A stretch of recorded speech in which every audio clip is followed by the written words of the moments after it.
Gente, vamos lá, vamos prosseguir no nosso estudo.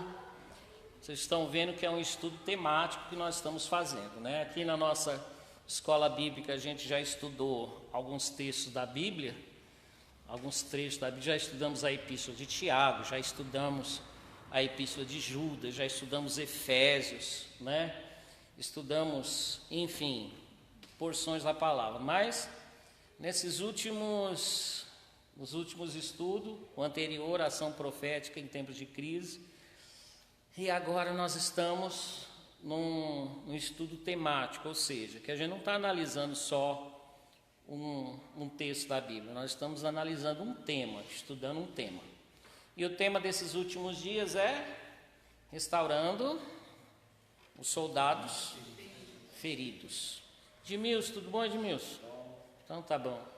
Então, gente, restaurando os soldados feridos. Na primeira ministração, nós falamos aqui, por que um tema como esse? Bom, primeiro, falar de soldado é lembrar que a gente está numa guerra, né?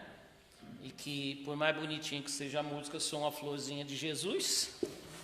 Já cantaram essa música, gente? Já cantaram? Já cantou, Alexandre? Já cantou? Sou uma florzinha de Jesus. Fecha os olhinhos para orar, abra a boquinha para falar. Enfim, por mais bonito que seja essa música, a palavra de Deus deixa claro para a gente que nós somos soldados, que a gente está num campo de batalha, né? E outra coisa que tem que ficar claro do começo ao fim desses estudos que dessa série, se não me engano, serão 7 ministrações a respeito disso. Outra coisa que tem que ficar clara é que nós fazemos parte de um exército que já venceu. A batalha já está vencida, nós já vencemos.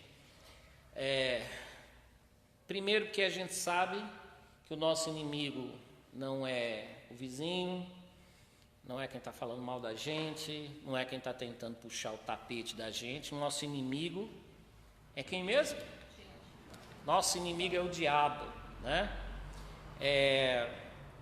E a palavra de Deus deixa claro que lá na cruz é que Satanás já foi vencido. Ele continua agindo, e Apocalipse 12 ainda fala que ele age com muita fúria, né? Sabendo que o tempo dele, o tempo da sentença final ser executada sobre a vida dele, está chegando, né? Mas, como eu falei semana passada, vocês acham que o diabo não sabe o que espera ele? Ou ele acha que pode mudar alguma coisa no final? Não. A palavra de Deus diz que o destino dele é o lago que arde com fogo e enxofre, né? Vai ser lançado ali por toda a eternidade. Aliás, está escrito na Bíblia que o lago de fogo foi preparado para o diabo e seus anjos. Infelizmente, a gente sabe que muitos que fazem a vontade dele vão para lá também, infelizmente, né? Mas ele sabe que a sentença já foi dada. Mas isso não quer dizer, gente, que não existe luta, que não existe resistência, né? A Bíblia fala assim: sujeitai-vos, pois, a Deus, resisti ao diabo e ele fugirá de vós. Não é isso? Amém? Amém. Sujeitai-vos, pois, a Deus, resisti ao diabo. Quando fala de resistência, já fala que ele vai contra-atacar, né? Paulo fala muito dessa guerra lá em Efésios capítulo 6, né? E além da Bíblia já dizer isso para a gente, tem a vida, né?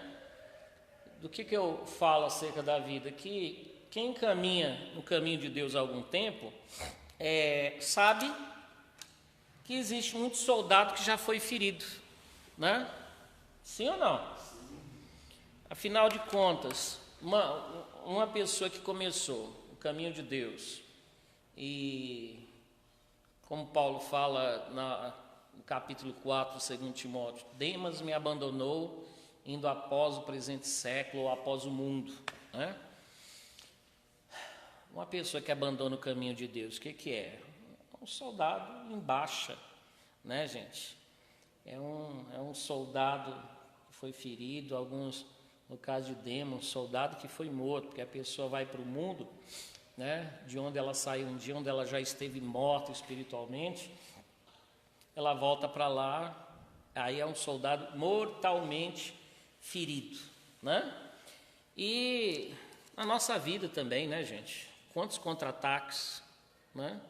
Quantos contra-ataques do inimigo, coisas que vêm para querer tirar a nossa paz.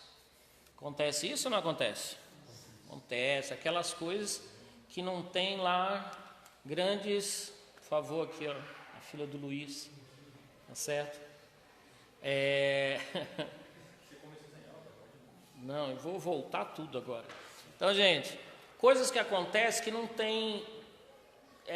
a gente poderia dizer que não tem grandes outras consequências, mas que no mínimo deixa a gente chateado. Não tem isso? Tem, né? Hoje, nosso querido pastor Vicente estava aqui ministrando agora à tarde.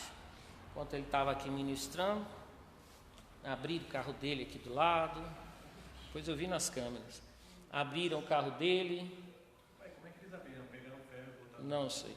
Não foi com ferro, não. Ele já vem com a chave própria, né? Viram o capô, enfim, mas não levaram o carro, não conseguiram. Não levaram nada. Tentaram fazer o carro pegar, mas não conseguiram, né? E uns fios puxados, aí só veio o rapaz da autoelétrica, ligou tudo e o carro pegou novamente, né? O que um ladrão desse fez? Machucou o pastor Vicente? Não, nem o carro conseguiu levar. Na hora eu até falei assim, acho que não levou, acho que deve ter visto um anjo lá dentro, largou tudo e foi embora, né? Deve ter levado um susto, porque não conseguiu. Aí, depois eu falava para o pastor Vicente, olha, fica em paz, tá, pastor? Não, a gente fica assim, a gente só tem que lutar para não ficar com raiva. Porque, gente, só quem já foi roubado alguma vez, roubado, assaltado, é um horror aquela sensação que vem depois, né? Que é o quê? Depois a gente fica cismado, né? Todo mundo parece que vem roubar a gente, e junto com isso vem o que mais? Raiva, né? Raiva. É aí que a gente tem que vigiar, né? Vigiar por quê? Vocês acham que o diabo não vai gostar de saber que a gente está triste, pelo menos? Que estragou um dia da gente, que deixou a gente com raiva? Né?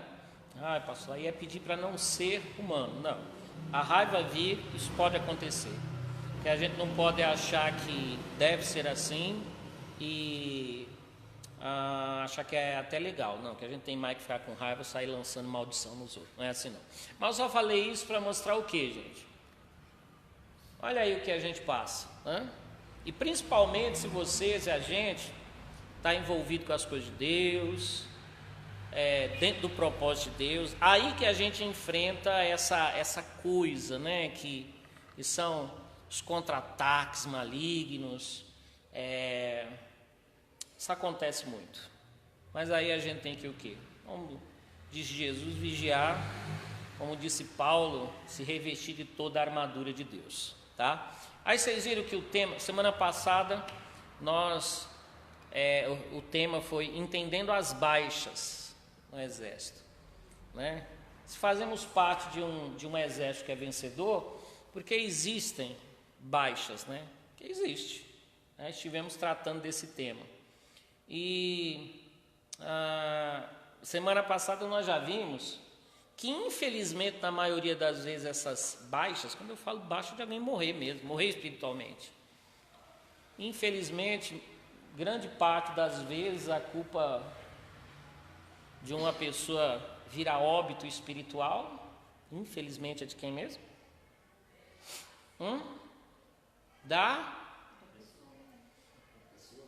Em primeiro lugar e em segundo, a pessoa é ferida. Mas deixar morrer, na maioria das vezes, infelizmente a culpa é da igreja como um todo, que não cuida do soldado ferido, né? Infelizmente. Que que inclusive o tema de hoje é sintomas da tendência de matar os soldados feridos. Sintomas da tendência de matar os soldados feridos. Então, muitas vezes, está lá um soldado, ele foi só ferido. Às vezes, dependendo da reação de uma igreja local, o que estava ferido acaba de morrer, né, gente? Acaba de morrer. E quando a gente estuda aqui, se não me engano, nós vamos falar aqui de quatro sintomas que mostram que ou uma pessoa ou uma igreja local pode às vezes assumir isso aí, se manifestar esses sintomas, ou uma pessoa, uma igreja, que mostra o quê? Que indica que ou essa igreja, essa pessoa tem tendência a matar o soldado ferido, né?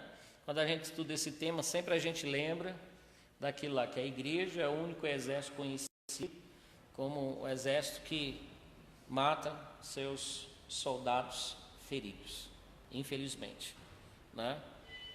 E quando a gente fala isso, não estou dizendo que deve ser assim, estou dizendo que, infelizmente, isso acontece, né, gente? Bom, vamos ver alguns sintomas, então? O primeiro que eu coloquei aqui: esquecer todas as coisas boas que os soldados feridos já fizeram no passado, né? Eu coloquei aqui, às vezes o soldado acabou de ser ferido e parece que dá uma amnésia diabólica nos outros irmãos. Eles esquecem que aquele irmão fez tanto em prol do reino de Deus, que já ajudou tantas pessoas. É mais fácil deixar levar por essa amnésia, a perda da memória, esquecendo-se facilmente da boa fase daquela pessoa ferida, né? Então, gente, esse primeiro sintoma, esquecer tudo de bom que um soldado ferido fez. Isso acontece como, gente? Vocês sabem, está lá uma pessoa abençoada, usada por Deus, aí um dia, infelizmente, tropeça, dá uma cabeçada na vida, faz coisa errada, porque não tem o que fere mais, o que mais pode-se dizer que é um ferimento no soldado, é quando, cedendo à tentação, ele acaba pecando, fazendo o que não deve, né? E por mais que a gente saiba que diante de Deus não tem pecadinho, pecadão, a gente sabe que no contexto social que a gente vive, tem pecados que geram, vamos dizer assim, um susto maior nas pessoas, aquela coisa de fazer as pessoas fazer, nossa, como pôde fazer um negócio desse? Infelizmente a gente sabe que tem isso, né? Pecados, vamos dizer, socialmente mais escandalosos, né? Fora que também, vocês lembram que eu falo aqui, que cada geração, cada época elege o pecado de estimação, né? Esse pecado é o pecado X. E vamos dizer, qual é mesmo um pecado de estimação? O pecado está no topo da lista, vamos dizer assim, para a igreja de hoje. Pecados de ordem sexual. Está em primeiro lugar, segundo, terceiro, quarto, quinto e décimo. Oi? Então, pecados sexuais são aqueles considerados mais escandalosos. Que é pecado? Lógico que é pecado, com certeza que é pecado, né? Mas que o duro é eleger como pecado X, né? Tem segmentos aí, igrejas que consideram, por exemplo, pecado de ordem sexual o pecado sem perdão, né? Eu pensava que era blasfêmia contra o Espírito Santo. Vocês também? Sim. Vocês também? Com certeza, né? Mas tem gente que elege isso como o pecado com P maiúsculo.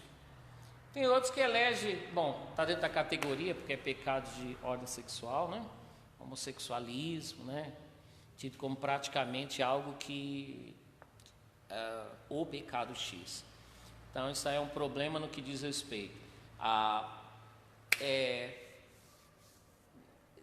não é que essas coisas não sejam pecado. Agora, quando se elege o pecado de estimação, esses são os pecados que fazem com que quando uma pessoa comete ele, aí, meu Deus do céu, o mundo desabou.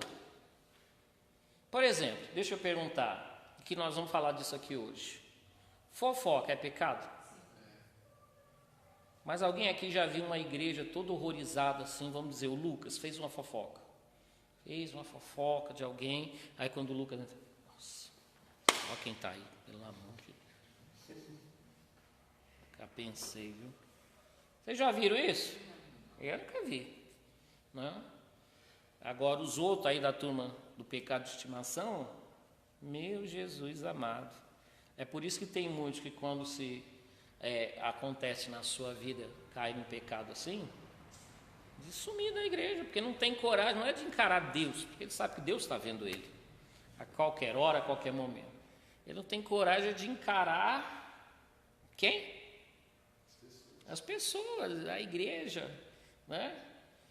E por mais que a gente tenta dar uma animada na pessoa, não, imagina, ninguém está ligando para essas coisas, não. Sabe que está, né? A gente olha assim, já fica imaginando a pessoa cometendo aquele pecado, enfim. Nós já falamos de algumas atitudes aí que são horríveis em relação a isso. Inclusive essa aqui, esquecer o que de bom essa pessoa fez.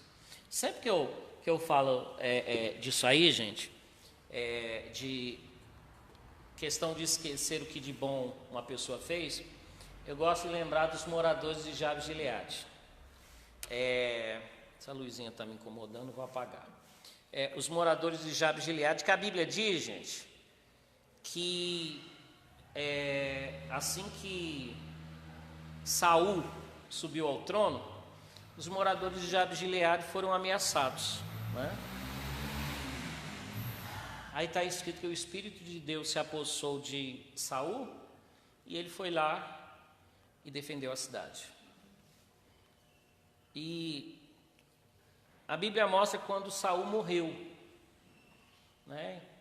Que ele, primeiro, quando ele viu que o exército estava sendo vencido pelos filisteus, foi e se matou, né? Aí quando os filisteus descobriram o corpo dele, cortaram a cabeça dele, penduraram o corpo lá, expuseram o corpo, a cabeça de Saul, aquela coisa toda. Aí está escrito que os moradores de Jabes de Gileade foram lá, escondidos, arriscaram a vida para resgatar o corpo de Saul e dar a ele uma morte digna, um sepultamento digno, né? Mas por que aqueles homens se arriscaram daquela forma, gente? Para honrar Saul daquele jeito, porque a gente sabe que o final de Saul não foi bonito. Foi bonito? Não.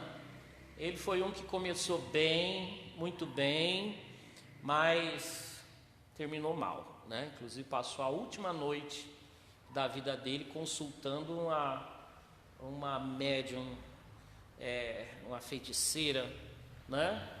Então ele terminou mal mesmo, ele terminou mal, muito mal. Tem um momento que a Bíblia fala que um espírito mau se apossou dele, né? Ele se tornou um homem inseguro, se tornou um homem invejoso, né? Horrível. Só que os moradores de Jabes de Gileade não esqueceram que um dia aquele homem tinha feito um bem para eles, né? Agora pensem, vocês imaginem, as pessoas que infelizmente caem em tantos erros, tantas falhas.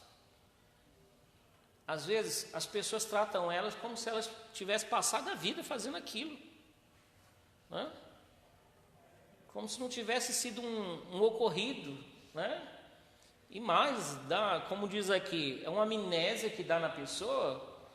Puxa vida, essa pessoa nunca fez nada de bom, nunca deu uma palavra para você que te ajudou, que te abençoou. Não teve isso? A pessoa só soube pecar? Claro que não, né? Claro que não. Então, é claro que quando a gente fala de uma pessoa como Saul, que chegou a um determinado momento, saiu da rota, do rumo, a gente tem que lembrar. E existem pessoas que não é que cometem uma falha, tem gente que se perde mesmo, apostata da fé mesmo. Então a gente tem que ter uma posição assim: primeiro, eu não vou atrás da apostasia dessa pessoa. Eu já tive gente que me ensinou muita coisa, gente. Aprendi muita coisa que hoje em dia sabe Deus onde é que estão, né? Que as notícias que eu recebo não são nada boas. E é óbvio que a gente não tem essa postura errada aqui de esquecer as coisas boas que essa pessoa fez, não quer dizer também que eu tenho que acompanhar essa pessoa no sentido de afundar, né? Quer dizer o quê? Vamos manter na memória as coisas boas que essa pessoa fez também, né?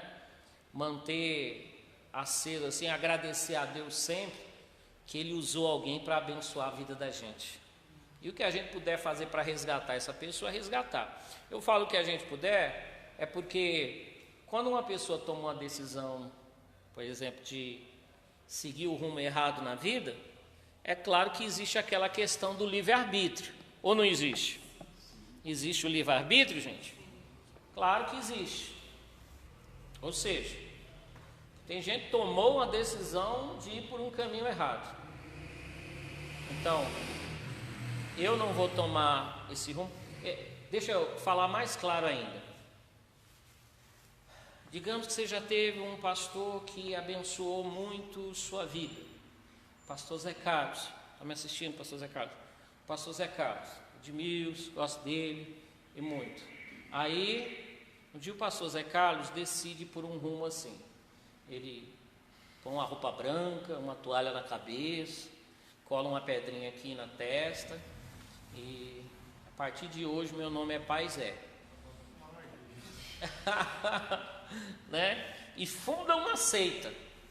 Aí o Edmilson fala assim: não, mas poxa, eu tenho um amor tão grande, tenho uma dívida tão grande com ele, que eu vou para a seita do Pai Zé. Claro que não. Vai lamentar isso, falar: ai meu Deus, tão abençoado o pastor Zé Carlos, mas ele virou o Pai Zé. Vou orar por ele, para ele voltar, e Deus me livre de seguir o rumo, o caminho dele. E mais isso, né? Não esquecer o tanto que Deus usou essa pessoa. Tá certo, gente? Tem um sentimento de gratidão dentro de você. Eu citei caso extremo, né, gente? Da pessoa sair, ir embora, apostatar da fé. E tem outros, tem aqueles que erraram, não estão muito bem, né? Se encontram naquele desânimo, que eu sempre falo que o pecado causa desânimo, viu, gente? E aí, o que eu faço com essas pessoas?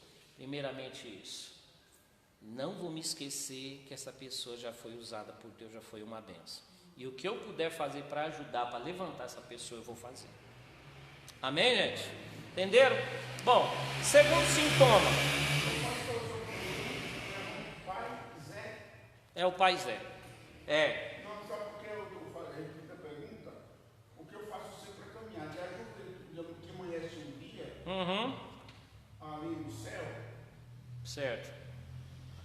O ditado deles, mas o ditado deles é isso: o pai, qualquer coisa é pai. Ele não fala o Zé, mas fala o pai. Infelizmente isso acontece. Gente, sim. Segundo sintoma, esqueceu que o que uma pessoa fez de bom já é ruim. O segundo sintoma aí qual que é? Condenar os soldados sírios, né?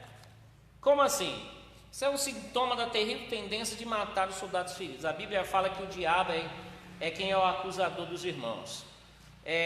Mas nós muitas vezes somos influenciados pelo diabo e podemos agir como o próprio diabo, se a gente não tiver cuidado, né? E aí muitos começam a condenar e desprezar a pessoa que se encontra perdida na estrada do erro. O diabo tem uma estratégia muito suja. Primeiro ele leva a pessoa a pecar, depois coloca sentimentos de condenação dentro dela, para ela acabar de se destruir, né? Ou então afundar mais no erro, no sentido de, já que eu errei, vou errar mais, né? Bom, mas graças a Deus que as Escrituras falam que se você pedir perdão a Deus, confessar os seus pecados, o que Deus faz? O que Deus faz? Perdoa, né? Se andarmos na luz como Ele está na luz, temos comunhão uns com os outros, e o sangue de Jesus, seu Filho, nos purifica de todo pecado, né? E se confessarmos os nossos pecados, Ele é fiel e justo para nos perdoar os pecados e nos purificar de toda injustiça. Está lá em 1 João, capítulo 1, versículos 7 e 9. Tem outro texto que eu gosto demais, gente. Romanos 8:1. Portanto, agora, nenhuma condenação há para os que estão em Cristo Jesus, que não andam segundo a carne, mas segundo o Espírito. Bom, portanto, agora, nenhuma condenação há para os que estão em Cristo Jesus. Aí, o que a gente poderia definir como condenar um irmão? Condenar. Bom, gente, condenar é o seguinte: é quando a gente começa a dizer que para ele não tem jeito, um pecado assim não tem jeito, que já era. Entenderam?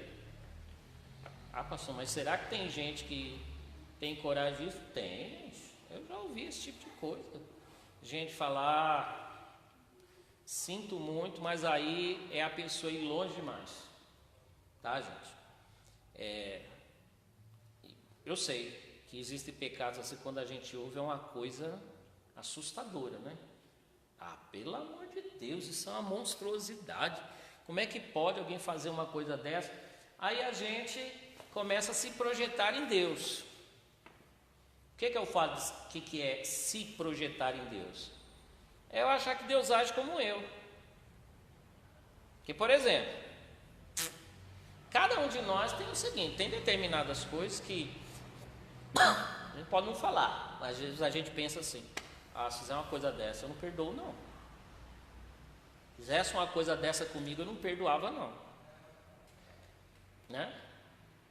Ou vocês querem que eu dê exemplo para você entender melhor, né? Eu acho que não precisa não, né? Precisa não? Então tá bom. Coisa dessa eu não perdoo. E tem gente que acha que Deus é igual a gente. Se alguém se voltar para ele e pedir perdão, ele vai falar: não, aí você foi longe demais. Longe demais. Aí, gente, quando a gente tem esse tipo de atitude, como é que a gente age? A gente isola a pessoa. Depois a gente vai falar sobre esse ponto aí também, né? Nenhum sinal de mudança, nada nos convence. A gente começa a olhar para a pessoa assim e falar assim: bem não, isso aí é enganação. A pessoa, depois de uma coisa dessa que fez, pelo amor de Deus. Há vários anos atrás, teve um casal de atores que matou a Daniela Pérez, não era? Exatamente. Eu não estou muito a par não do que aconteceu com esse casal, que foi preso, etc. Não estou muito a par. Ouvi algumas coisas de que eles tinham se convertido. Ele, né? Guilherme de Pádua, né? Ele. Tá, não me aprofundei muito na história não. Mas o que eu quero falar é o seguinte: digamos que ele tenha se convertido, entregue sua vida a Jesus. O que vocês acham que Deus fez com os pecados dele? Perdoou, com certeza. Mas eu não duvido que ele deve ter escutado, escuta até hoje. Tem gente que faz besteira aí e se esconde atrás da Bíblia, né? Infelizmente. Faz essas coisas aí, Deus que me livre. Isso aí, não acredito na salvação nem na conversão de uma pessoa assim. É um termo que eu costumo usar, que a graça de Deus. O que é graça mesmo? Favor imerecido. Você vai lá para a Bíblia, quando você vê as manifestações da graça de Deus, tanto no Antigo Testamento, que tem muita manifestação da graça, e principalmente no Novo Testamento, também parece ser coisas injustas. Como assim? Por exemplo, eu falo sempre da mulher pega em adultério, capítulo 8 de João, né? Que Jesus a perdoou e a livrou da morte. E a gente fala, que legal, que maravilha. Mas quando você pensa, ela foi uma mulher pega em adultério. Ou ela estava traindo o marido dela, ou então ela estava de caso com um homem casado, ou os dois, né? Enfim, alguém estava sendo lesado com isso, não estava? E Jesus vai, perdoa ela. Eu gosto sempre de lembrar. O que será, digamos que ela estava de caso com um homem casado, o que será que a mulher do homem casado com quem ela teve caso achou de Jesus falar, nem eu te condeno? Será que... Não, tinha coisa errada ali, porque só pegaram ela e o cara, né? Deixaram o cara livre e foi ela que pegou a pior parte. É claro que aquilo é emblemático. Aquilo é emblemático, eu falo assim, que não é de hoje, que quando acontece esse tipo de coisa, cada um recebe suas pedradas, mas infelizmente é a mulher que mais sofre, né? Um homem aparece, fala, não, fui seduzido. A mulher, coitada, pode falar o que for, é vagabundo. E coisa desse tipo, né? Olha as ideias. Então, vocês acham que digamos que aquela mulher pega em adultério, estava lá,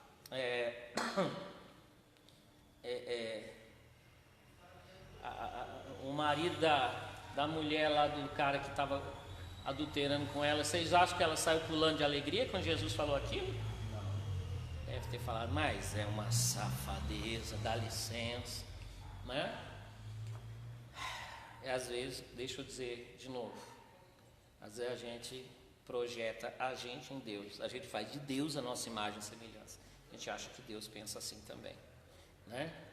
Uns já sabem como Deus age, que Deus age com graça mesmo e fica com raiva, entenderam? Fica com raiva, vai Deus, isso aí, o senhor não é casado mesmo, a mulher não te traiu, beleza, né? A gente que, perdoa pra lá, né? Tem gente que fica com raiva de Deus. Aliás, gente, deixa eu dizer uma coisa aqui a vocês. É muito comum, muito mesmo. E Deus está aqui para não deixar ninguém entender errado o que eu estou falando. Muitas vezes de casos como esse, a suposta vítima afundar na vida e a pessoa que cometeu o erro experimentar a graça de Deus e se tornar até uma pessoa melhor. Já vi muito isso, infelizmente. E às vezes é o que isso, gente? Às vezes é porque a pessoa que foi lesada, a pessoa que foi a vítima, às vezes não consegue superar o sentimento, aquele desejo de vingança, e pior ainda, quando vê que o perdão de Deus alcança a outra pessoa, aí até de Deus elas têm raiva. Infelizmente isso acontece, tá, gente? Então a gente tem que tomar muito cuidado a gente foi vítima de algo, tá? Deus toma conta de tudo, Ele é o justo juiz. E de você olhar para alguém, para aquela pessoa que te prejudicou e ver que ao invés de juiz ela está experimentando graça na vida dela, porque talvez tenha mudado o coração, tenha se arrependido dos seus pecados, a gente não ficar com raiva de Deus. Porque às vezes a gente fica igual Jonas, querendo ver Nínive acabar, se explodir e não se explode. A gente fica com sede de condenação, né? Mas eu vou ler aí do caso de alguém que cometeu tantos pecados antes de conhecer a Cristo e se converte, e alguns chegam a não acreditar no perdão para essas pessoas. Olha Paulo.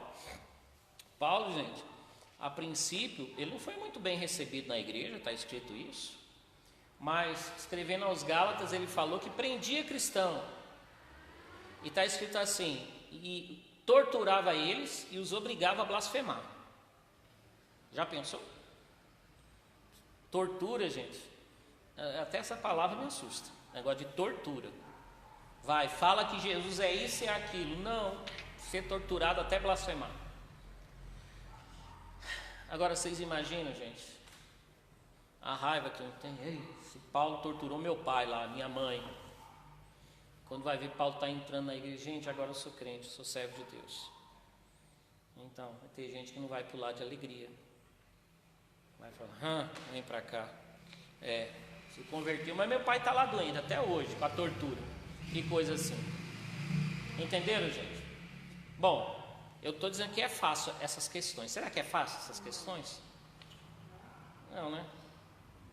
Pensou um dia o cara que estava roubando o carro aí um dia chega aqui e fala, quero entregar a vida para Jesus, inclusive eu quero contar aquele dia era eu, tentando roubar seu carro. Puxou os filtros.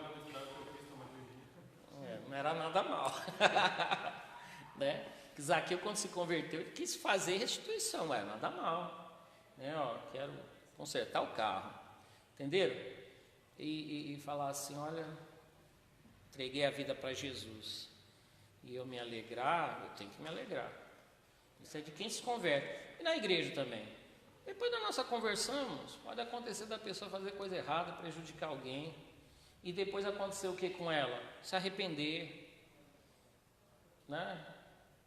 E ter gente que ao invés disso, não, ao invés de se alegrar, vai ficar com raiva. Vem para cá com seus arrependimentos, vai para lá. Né? É porque também muitas vezes a gente coloca um padrão assim para arrependimento. Depende, se chorar bastante, chorar muito, se acabar de chorar, talvez eu perdoe. Né? E tem gente, o fato é que as emoções da gente é um negócio assim meio não dá para padronizar. Tem muita gente que nunca teve uma expressão assim emocional de que se arrependeu de alguma coisa, mas se arrependeu. Por quê? Porque voltou atrás, nunca mais fez aquilo, reparou o erro que cometeu, né? Mas tem gente com coração duro, filmando também, dá foto. Mas tem gente de coração duro. Gente de coração duro quer dizer o quê? Que Deus perdoa, mas eu não.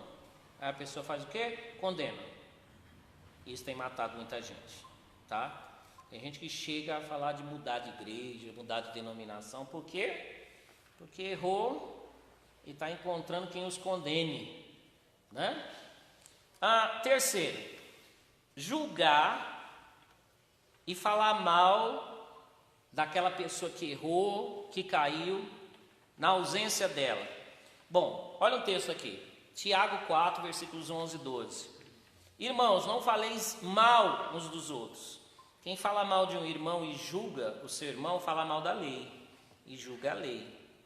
E se tu julgas a lei, já não és observador da lei, mas juiz. Há um só legislador que pode salvar e destruir. Tu, porém, quem és que julga a outrem? Então, julgar. Julgar é papel de quem mesmo? De um juiz. E quem é o nosso juiz? É Deus, né? Quando a gente fala assim de julgar, uma pequena diferença nessa coisa de condenação,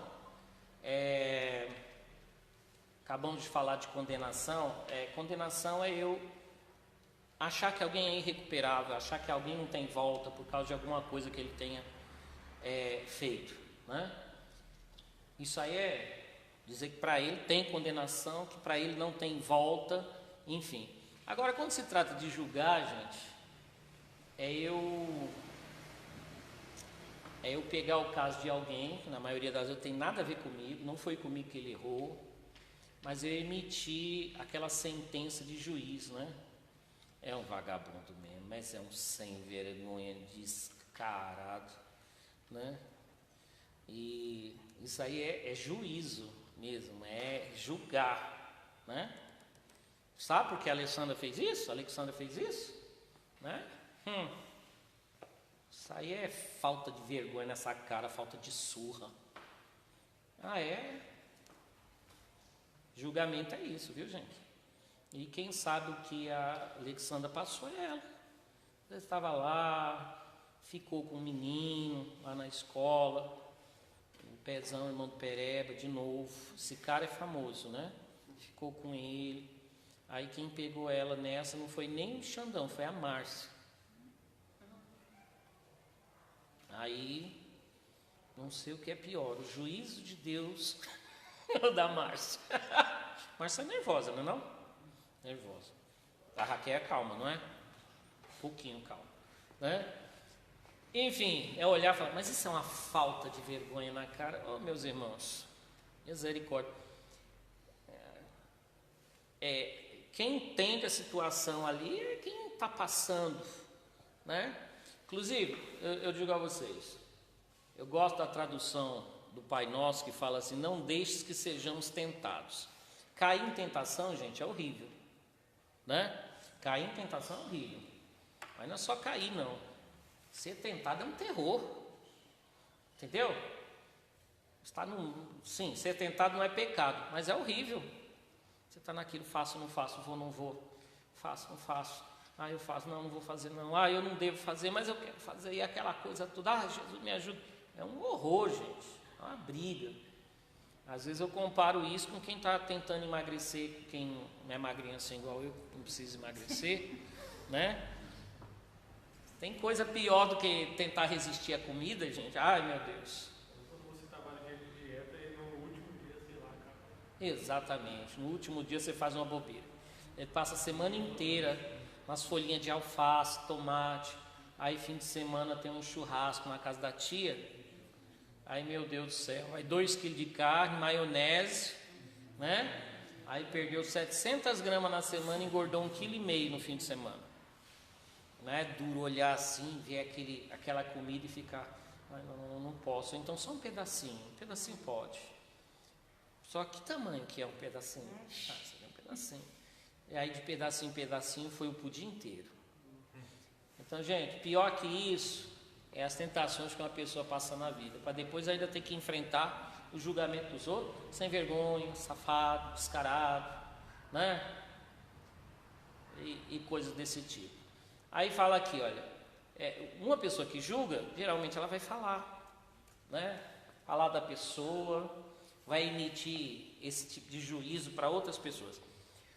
E marquei aqui 3 maneiras da gente fazer isso. Bom, primeiro, falar mal pela difamação. Difamação. O dicionário Aurélio. Não, primeiro deixa eu ler o versículo da Bíblia. O homem perverso espalha contendas. O homem perverso espalha o quê? Então quem espalha contenda é um perverso. E o difamador faz o quê? Separa os maiores amigos. Provérbios 16, 28. E Provérbios 25, 18 diz: como um pedaço de pau, uma espada ou uma flecha aguda é o que dá falso testemunho contra o seu irmão. O dicionário Aurélio define a contenda como contenda não, isso aqui é difamação. Difamação, define difamação como tirar a boa fama ou crédito, desacreditar publicamente, infamar, detrair, falar mal, enfim. Gente, vamos nós darmos essa definição. Primeiro é difamando, é espalhar uma má fama. Tá? Nós vamos diferenciar isso do que vem depois aqui, da seguinte forma: difamar é você pegar uma coisinha, uma página da vida que já virou a vida da pessoa, ou uma coisa que ela já tratou, está tratando, e espalhar aquilo. Entenderam? Isso é difamar. Às vezes está lá, o Lucas, quando era pequenininho, ele fez xixi no miojo do Mateus, né, gente? Mas já passou. Vocês acham que o Lucas dessa idade está fazendo xixi em miojo ainda? Não. Já passou. Já passou. E, gente, tem muita coisa que já passou, que não é mentira, já passou. Aí, se eu estou com raiva da Alexandra, o que eu faço? Aí eu começo a remexer em coisa que já foi tratada. Alexandra, eu não vou falar nada. Ela vai falar assim, eu não vou falar nada, mas isso aí, sabe o que isso aí já fez? Sabe o pezão? Eu nem vou falar nada. Vai falar. Aí começa a falar. Isso é o quê? Difamar, denegrir a pessoa. Ah, mas é verdade, mas não é da sua conta. Entendeu? E normalmente está sempre no passado, né? Normalmente está sempre no passado. Fez, né? Então, difamação assim é tipo de coisa que Cão fez com Noé. Noé bebeu mesmo, e bêbado ficou nu, deitou lá, ficou peladão. Aí está escrito que ele foi e avisou para os outros que Noé estava daquele jeito. Agora, sem Jafé, deu o exemplo, né, do que se fazer. Sem Jafé viraram o rosto, não queria ver o pai nu, e cobriram ele, né? Então, difamação, gente, é aquela coisa que dá na pessoa de espalhar algo, né? E às vezes na base do Rosenildo do céu, eu vou falar só para você orar, né? Aí quando encontra a Kelly, só para você orar, tá? Vou falar da Alexandra, sua prima, mas sabe o pezão? Ixi, ó, só vou falar para você orar. Aí eu encontro o irmão João Dantas também e saio espalhando aquilo ali. Ô gente, isso é um terror. Isso aí se chama difamação. E quem faz isso geralmente é porque está todo alegre de ver alguma coisa de que falar. Já estava com raiva da Alexandra por alguma coisa. Sei lá, às vezes ela está namorando com um menino que a outra queria. Aí lá vem difamação. Entenderam? O que mais? É falar pela calúnia. Calúnia já é outra coisa, gente. Calúnia é espalhar uma notícia falsa. Falsa. É dizer que uma pessoa fez sendo que não fez. E eu sei que não fez. Né? É a típica coisa assim, de quando eu tenho raiva de alguém, eu quero difamar essa pessoa, mas eu não tenho o que falar. Não tenho, invento. Com raiva de Edmilson, fala assim, nossa, Edmilson, eu vi ele agarrado com o negão ali, ó, na esquina, estava se beijando, quem diria. E eu achava que o Edmilson era corintiano, sangue bom. É nada, né? Nada. Aí eu sei que ele não estava fazendo isso, mas aí eu pego e espalho uma calúnia. Calúnia. E basta um criar calúnia, conta para o outro vai contar como se aquilo fosse verdade. Entenderam? Isso destrói a vida de muita gente, tá? E a terceira forma de falar mal e matar os outros é o quê? Boato. Boato, gente, é diferentezinho assim da calúnia. E calúnia, alguém descaradamente vai, inventa um negócio e espalha. Já boato é uma coisa assim, uma história sem comprovação nenhuma. Me disseram que, ou então eu vi algo e entendi outra coisa, né? Vamos lá, eu passo na frente do bar, está o Luiz lá dentro. E ele está com um copo. E no copo tem um líquido meio alaranjadinho, escuro, né? Uma espuminha. Nossa. Aí eu pego e falo para a Jujuba. Ixi, passei ali, eu não sei o que era. A Luiz estava lá no bar, um negocinho lá, meio laranja, assim, meio... Não sei não, parecia... Né? Parecia... Aí a Jujuba ouve isso, né? Então, aí ele não tem certeza. A pessoa que viu não tem certeza. Aí ela conta para você, você ouviu falar que o irmão passou lá, o Luiz estava... E geralmente isso é microfone sem fio também, né? Cada um conta, aumenta um ponto. Aí dali a pouco esse boato vai assim. Ixi, o Luiz agora está enchendo a cara. Eu sabia que o copo era meu. Verdade. Podia nem ser seu copo, você foi lá para comprar um doce, uma cocada, um fósforo. Aí dali a pouco, Luiz está enchendo a cara, coitado, por isso que está magro, não quer saber mais de comer, só bebe. Coitado do Luiz, tá alcoólatra. Aí o coitado do Luiz chega aqui, coitado, tá todo mundo olhando para ele, ele está ali adorando a Deus, orando, e os outros.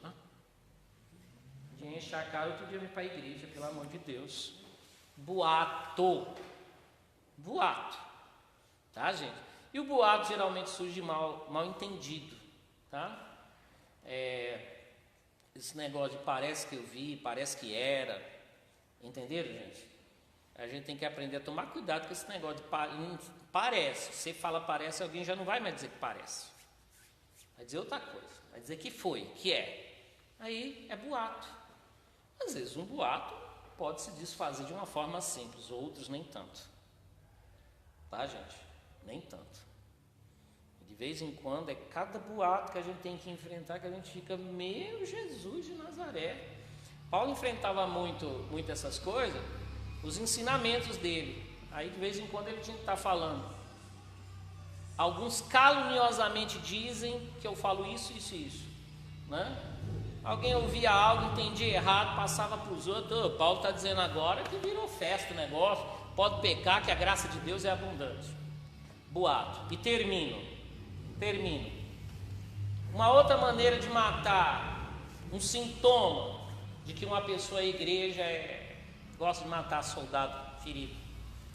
Ignorar. Não condena, não julga, não fala mal, mas também não faz nada. Entendeu? Aquela pessoa fica invisível para a igreja, para os outros. A pessoa está lá se acabando, vê ele na igreja. Pai, meu irmão, tudo bem? Então tá bom, meu irmão, Deus abençoe. Né? Ignora. E às vezes, gente, a gente tem uma atitude dessa e cerca ela com uma áurea espiritual. A gente percebe que alguém não está bem. Eu já tenho minha vida, também estou aqui cheio dos meus problemas, né? Ema, cada um com seus problemas. E ignora. Gente, isso é terrível. Tá, gente? É aquela pessoa disfarçada de discreta. Não quer saber disso, não quer saber de nada. Não, tudo bem, você não quer espalhar uma notícia, não quer falar bobeira, ótimo. Então se aproxime de uma pessoa não por curiosidade, porque tem muita gente curiosa quanto aos erros dos outros, mas se aproxime das pessoas com desejo de ajudar, tá? Porque ignorar, gente, faz aflorar um dos piores sentimentos que existe, que é o de desprezo. Entenderam, gente? Fazer de conta que a gente não existe, tá? Gente que some da vida da gente, às vezes gente que era até próximo, mas a gente era, só some, parece que cavou um buraco, entrou dentro, desapareceu, a gente deixa de existir. Misericórdia, né? E eu vivo dizendo, muitos desses que estão por aí baqueados, caídos, gente, vão se levantar e vão ser uma benção. E vão cantar sabor de mel para você. Vou cantar sabor de mel. Não vou não. Se ele se levantar de fato, ele não vai cantar sabor de mel para você, não. Ele vai tocar a vida dele para frente. Então, gente, esses 4 sintomas, né, que nós tratamos hoje. A gente primeiro tem que procurar eles na gente mesmo. Esquecer o passado bom dessa pessoa, isso é um terror, né? Condenar, julgar, né? Ignorar. A gente tem que aprender a detectar isso na gente e pedir graça e misericórdia para tratar, gente. Porque como eu falei semana passada, eu falo novamente hoje. Tem muito soldado ferido. A gente tem que ter sensibilidade. Deus coloca eles diante de nós. E qual é o nosso papel? Nosso papel é restaurar essas pessoas com a graça de Deus. Amém? Vamos ficar de pé, gente? Em nome de Jesus. Glória a Deus. Deus abençoe você que ficou em casa. Na próxima eu quero é você aqui. Ó, meu irmão está assistindo. Deus abençoe, Marcão. Deus te abençoe.